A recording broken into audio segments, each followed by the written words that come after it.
Bonjour mes chers élèves. Aujourd'hui, on va aborder une nouvelle leçon d'orthographe dont le titre est le pluriel des noms composés. Le pluriel des noms composés. Tout d'abord, qu'est-ce qu'un nom composé?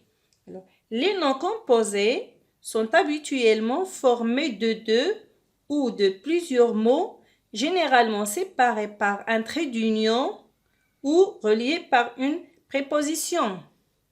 Je répète, les noms composés sont habituellement formés de deux ou de plusieurs mots, généralement séparés par un trait d'union ou reliés par une préposition.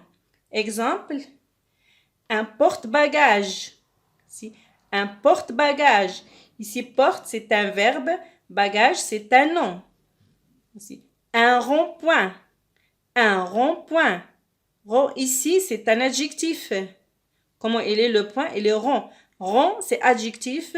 Point, c'est un nom. Ici, une avant-cour. Une avant-cour. Avant, c'est un adverbe. Cour, c'est un nom. Une porte-fenêtre. Une porte-fenêtre. Porte, c'est un nom. Fenêtre, c'est un nom. On dit la porte, la fenêtre. Une porte-fenêtre. Nom plus nom. Ici, une pomme de terre. Une pomme de terre. Ici, nom. La pomme, c'est un nom. C'est une préposition. Terre, c'est un nom. Alors, pour former le pluriel des noms composés, c'est très facile. Il faut juste trouver la nature grammaticale des mots qui le composent. On trouve la nature grammaticale des mots qui composent ce nom composé. Alors ici, voyons s'il vous plaît, au pluriel, les noms et les adjectifs prennent la marque du pluriel, soit S ou X. Au pluriel, les noms et les adjectifs prennent la marque du pluriel, S ou X. Voyez ces exemples. Nom plus nom. On va travailler sur les mêmes exemples qu'on a cités au début. Alors, nom plus nom. Une porte-fenêtre. Porte, c'est nom. Fenêtre, c'est nom. Alors, au pluriel, on dit des porte-fenêtres. Alors, les deux mots prennent la marque du pluriel. S, S. Pourquoi? Parce que des portes, c'est un nom. Fenêtre, c'est un nom. Ici, le deuxième exercice, adjectif plus nom. Un rond-point. Rond, c'est un adjectif. Point, c'est un nom. Alors, on dit des ronds-points. Alors, les deux prennent la marque du pluriel. S, S. On dit des ronds-points. Alors, on a dit ici, les noms et les adjectifs prennent la marque du pluriel, soit S ou bien X. Alors, ici, on dit une porte-fenêtre, des porte-fenêtres. Ici, non, non. Ici, un rond-point, l'adjectif plus nom. Alors, les deux prennent la marque du pluriel.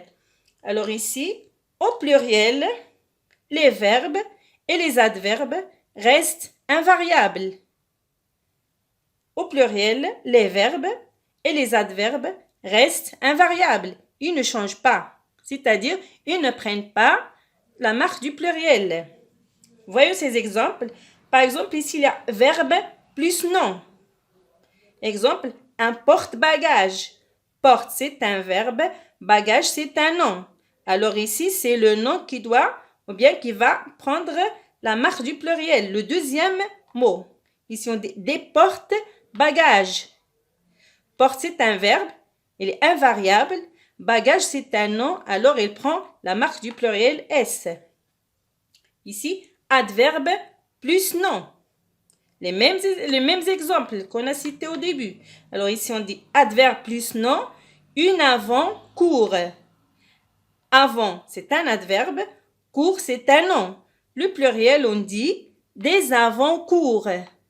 Des avant-cours. Ici, c'est le deuxième mot qui prend la marque du pluriel S. Pourquoi? Parce que c'est un nom. Ici, avant, c'est un adverbe. Il est invariable, il ne change pas. Cours, c'est un nom, il prend la marque du pluriel. Ici, verbe plus verbe. Exemple, on dit un laissez-passer. Au pluriel, on dit des laissez-passer. Des laissez-passer. Ici, les deux sont invariables. Pourquoi? Parce qu'ils sont des verbes. Alors ici, les mots reliés par une préposition. Un nom composé dont il y a des mots reliés par une préposition. Alors, exemple, on dit une pomme de terre. Pomme, c'est un nom. De, c'est une préposition. P. Terre, c'est un nom. Alors, on dit des pommes de terre. On constate ici que le premier mot qui prend la marque du pluriel S. Le deuxième et la préposition restent invariables ici. On dit des pommes de terre. Le premier mot qui prend la marque du pluriel. Un autre exemple, une machine à coudre. Ici, machine, c'est un nom. À, c'est une préposition. Coudre, c'est un verbe. Alors, au pluriel, on dit des machines à coudre. Des machines à coudre.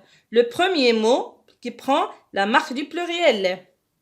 Alors, ce qu'il faut retenir ici, c'est que au pluriel, les noms et les adjectifs seuls qui prennent la marque du pluriel. Ici, les verbes et les adverbes restent invariables, ils ne changent pas, ils ne prennent pas de marque de pluriel. Alors, j'espère que vous avez bien compris la leçon. Au revoir et à la prochaine.